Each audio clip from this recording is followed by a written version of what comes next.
যে স্ত্রী তার স্বামীকে কষ্ট দেয়, আল্লাহ তাকে ততক্ষণ পর্যন্ত ক্ষমা করেন না যতক্ষণ না সে স্বামীর কাছে ক্ষমা চায়। কিন্তু অবহেলা আর তাচ্ছিল্যে কিছু ক্ষমা চাওয়ার সুযোগ চিরতরেই হারিয়ে যায়। বহু বছর আগেরকার কথা, একটি গ্রামে বাস করত এক দম্পতি। স্বামী ইউসুফ ছিলেন আল্লাহ ভীরু ও নেক চরিত্রের একজন মানুষ। তার আয় ছিল একদমই কম, তবে তার অন্তরটা ছিল বিশাল প্রসারিত।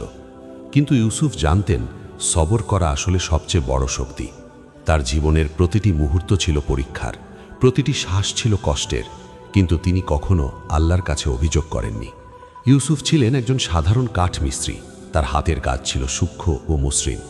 প্রতিদিন ফজরের নামাজ পড়ে তিনি বের হতেন কাজের খোঁজে।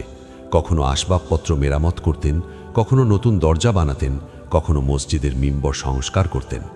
আয় ছিল খুব সামান্য, কিন্তু তা ছিল হালাল।